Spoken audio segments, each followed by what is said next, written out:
Muy buenos días a todos. Muchas gracias por la invitación en primer término. Gracias al senador Andrés Alamán por la presentación y gracias al senador de Brasil que nos acompaña hoy día y que vamos a compartir este debate, esta mesa redonda. Lo primero que quiero señalar es que para un rector de la Universidad Católica es un honor estar aquí en el Congreso. Quiero agradecerle al senador Girardi por la invitación. Quiero también destacar la visión que él ha tenido, el empuje, el entusiasmo que ha tenido en sacar adelante este proyecto que va creciendo cada año. Es bien impresionante cómo si comparamos esta versión del Congreso con hace 4 o 5 años, hemos ido creciendo de una manera tan notable. Herramientas para la educación del futuro. La primera pregunta, y lo voy a hacer a nivel de preguntas, la exposición, ¿qué es lo que es la educación?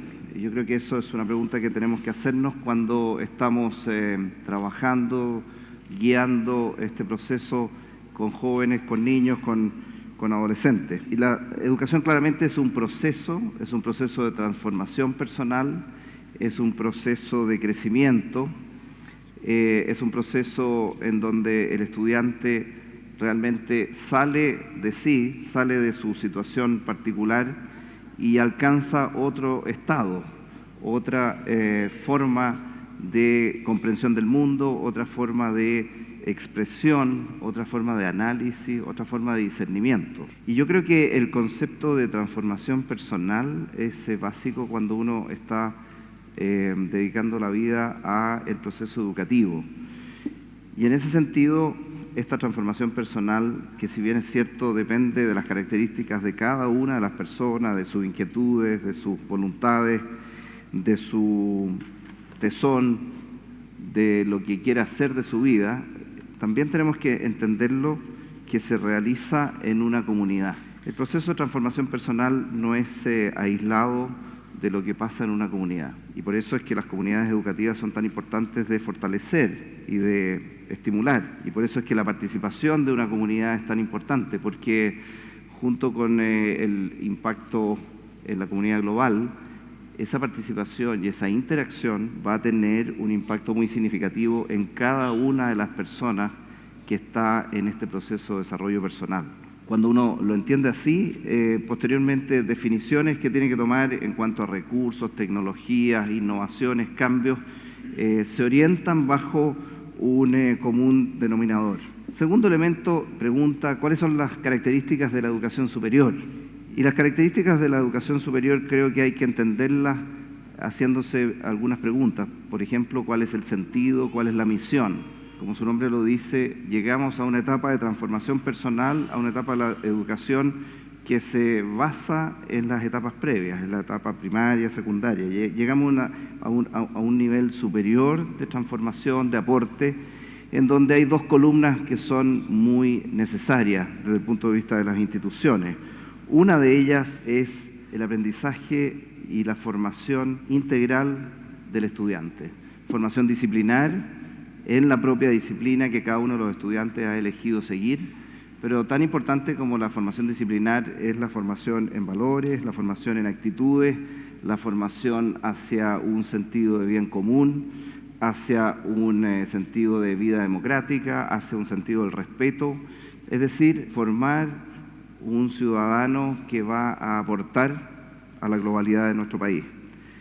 Disciplinar, formación integral. Y la segunda gran columna de nuestra educación superior, claramente irrenunciable, es la creación de nuevo conocimiento en todas las áreas del saber, en la ciencia, en las humanidades, en el arte, formación de nuevo conocimiento, investigación, creación de nuevo conocimiento, estimular la creatividad, responder las múltiples preguntas que nos hacemos todos los días sobre el orden del universo, sobre cómo funcionan determinadas estructuras, sobre cómo avanzar en aspectos culturales, científicos, tecnológicos. Eso en torno a la pregunta del sentido.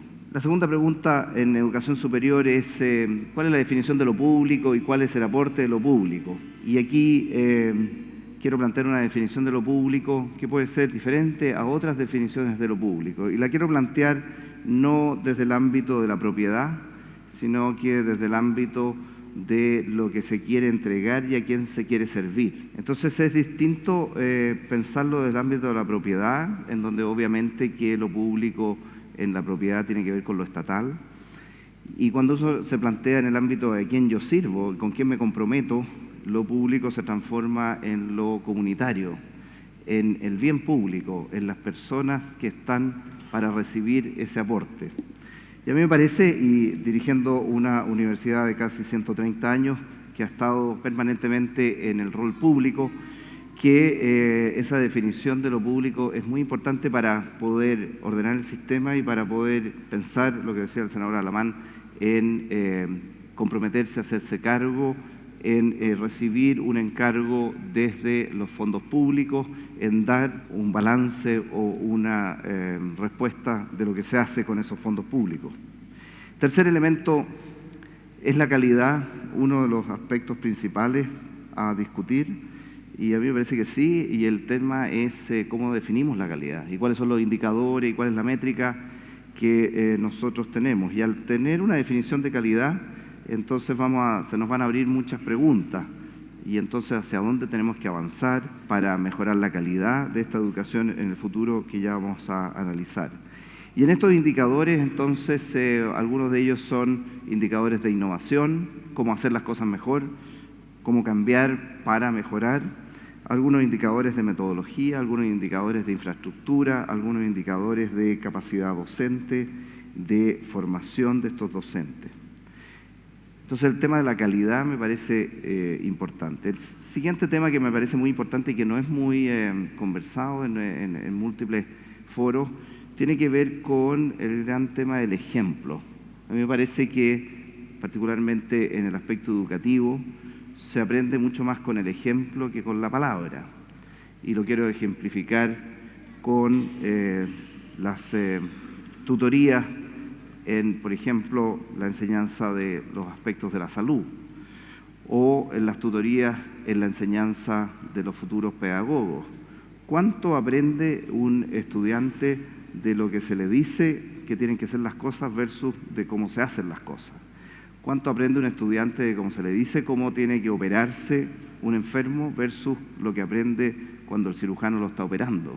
¿O cuánto aprende un estudiante cuando un profesor dice cuál es la relación que tengo que tener con los estudiantes y en la tarde o al día siguiente va a un escenario docente en donde él está en la sala de clase y ve cómo ese profesor realmente desarrolla su docencia?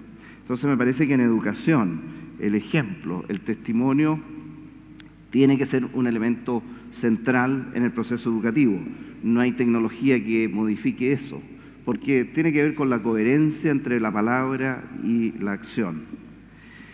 Aquí entramos a un punto que es central y que en nuestro país se está conversando, discutiendo el tema de la carrera docente, y que tiene que ver con el rol de los profesores.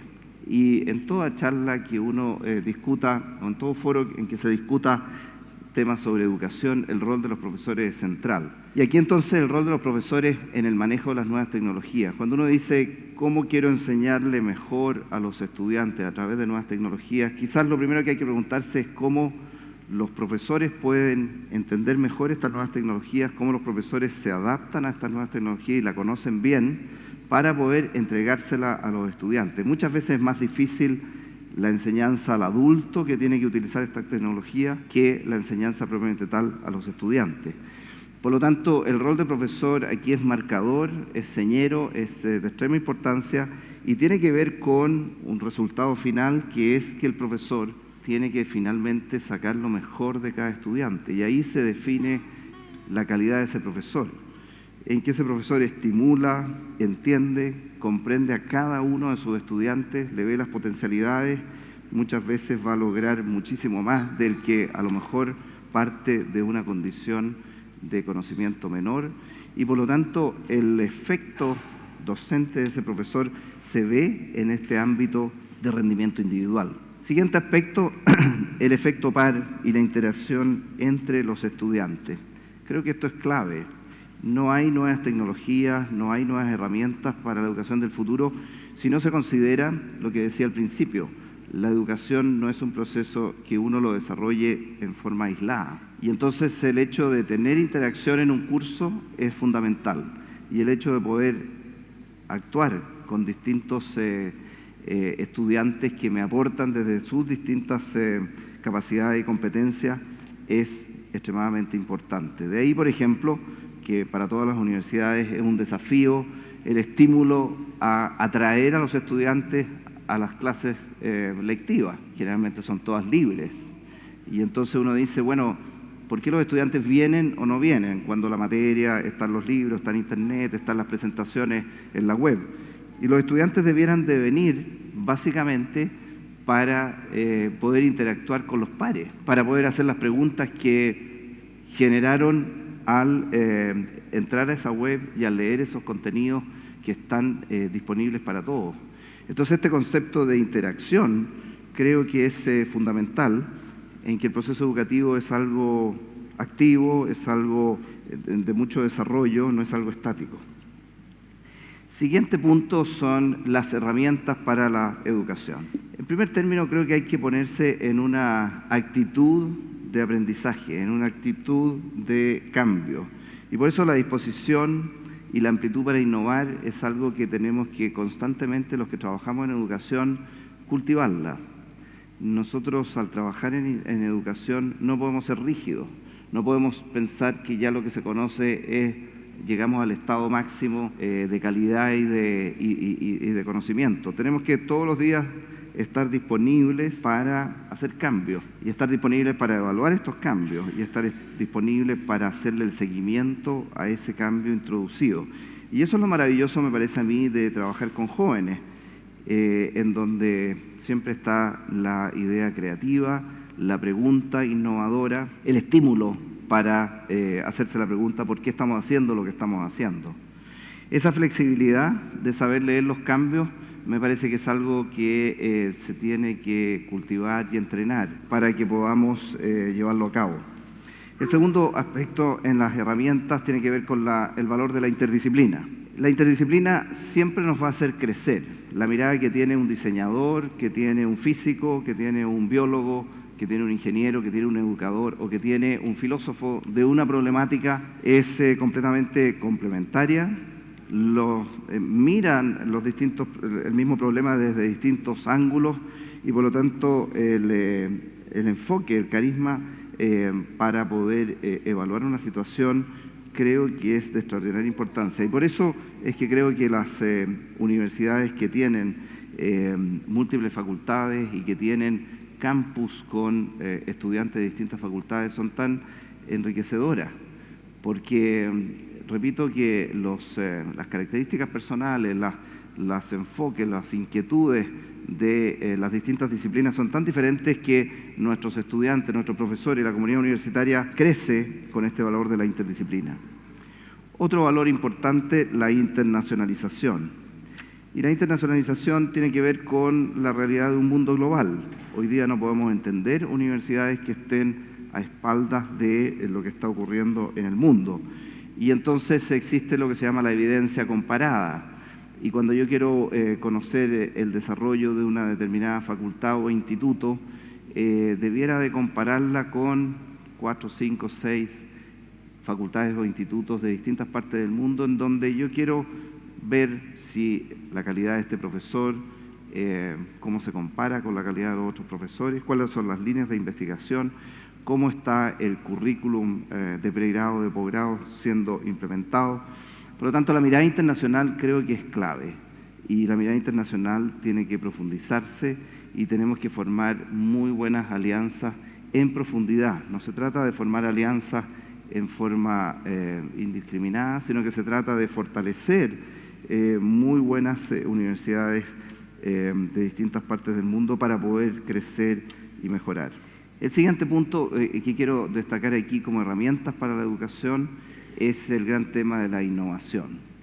Innovación definida como todos los esfuerzos que hagamos para tener un mundo mejor en los distintos ámbitos, para soñar con un mundo mejor, para soñar en que nuestro desarrollo pueda implementar medidas y condiciones que beneficien a la población y particularmente a la población más vulnerable. Y en el ámbito de la educación, creo que innovación, EduLab, laboratorios de desarrollo educacional son los elementos que debiéramos de invertir tiempo, recursos y enfoque desde las universidades. Y de esta manera entonces se puede innovar en la docencia y de esta manera también se puede innovar en nuevos proyectos de investigación que permitan realizar una educación de mejor nivel.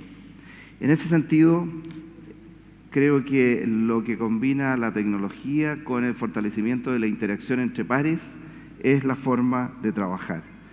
No hay que pensar que a través de dejar un computador en una sala para cada niño vamos a solucionar el tema. Tenemos que poner tecnología, pero también tenemos que crear los puentes que haga que esa tecnología se pueda implementar entre el estudiante, el profesor y particularmente la importancia del trabajo entre los pares. Si no fomentamos el trabajo en equipo, no estamos realmente avanzando en el proceso educativo y no estamos llegando a una educación de futuro. En ese sentido, creo que nuestras universidades tienen una deuda y tenemos que avanzar hacia una innovación curricular que tenga que ver con mayor interdisciplina, mayor estudio general, menor focalización del aprendizaje. Ese aprendizaje más focalizado es el que está permanentemente en cambio.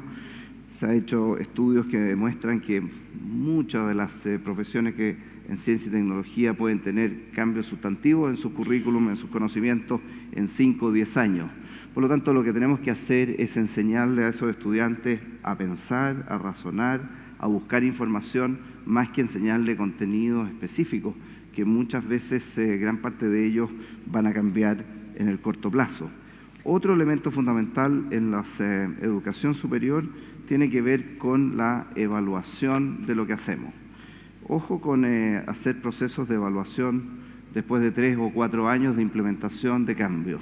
Creo que los procesos de evaluación tienen que ser muy seguidos, muy en línea, y ojalá el cambio que se produce y la evaluación a los pocos meses y después al año y el seguimiento de los procesos de evaluación. Esa es la única manera que vamos a tener para poder corregir los defectos que siempre se van a producir en los procesos de innovación. En nuestros países latinoamericanos tenemos mucho miedo a la innovación porque tenemos mucho miedo al fracaso. Eso es muy distinto a otros países de otros continentes en donde el fracaso casi pasa a ser un elemento positivo. Y pasa a ser positivo porque refleja cómo la persona se levantó de ese fracaso. Entonces creo que en estos cambios innovadores que hacemos en educación no tenemos que tener miedo al fracaso, pero sí tenemos que ser muy autocríticos de cuándo vamos a evaluar y cómo vamos a corregir los pasos que no hayan sido más apropiados. El siguiente punto que quiero destacar es entrar más directamente a las habilidades digitales. Y los instrumentos tecnológicos digitales son claramente los medios, pero no los fines de lo que tenemos que implementar. Esta tecnología que hoy día parece muy novedosa, en 2 o 3 años queda obsoleta. Y por lo tanto, entonces, lo que está detrás de esta tecnología es algo mucho más profundo y es el hecho de cómo podemos influir de mejor manera, de manera más sustentable, más creativa en este proceso de aprendizaje. Y entonces ahí están nuevas formas de aprendizaje, como la educación online, las distintas metodologías de esta educación, las distintas áreas en donde esta educación online se incorpora, ciencia robótica, comunidad virtual, todos elementos que hacen que uno esté trabajando, incorporando nuevas tecnologías, nuevas habilidades digitales para un fin que es el aprendizaje más completo, más profundo, más reflexivo, con mayores preguntas, con mayor actividad del sujeto mismo, que es nuestro estudiante. En ese sentido, agradezco la primera charla del profesor Molina, en donde algunos de estos elementos en distintas etapas de la vida se presentaron. Creo que los profesores tienen que tener una mención especial en este tema de las habilidades digitales. Creo que se tienen que crear las oportunidades de aprendizaje para nuestros profesores que hagan posible que la formación de ellos sea sólida en estos elementos. Hemos tenido desde nuestra universidad algunos proyectos de investigación con proyectos FONDEF, por ejemplo, en lo que hemos denominado el Observatorio de Prácticas Educativas Especiales, y que está orientado a, en primer término, formar profesores capaces de promover estas oportunidades. Esto me parece que es uno de los aspectos más cruciales y más de largo plazo que debiéramos de esforzarnos por tener. Trabajar a nivel de nuestro cuerpo docente la incorporación de estas nuevas metodologías. Medición de estas habilidades, pautas, indicadores, que son elementos de metodología docente disponible en distintas partes del mundo.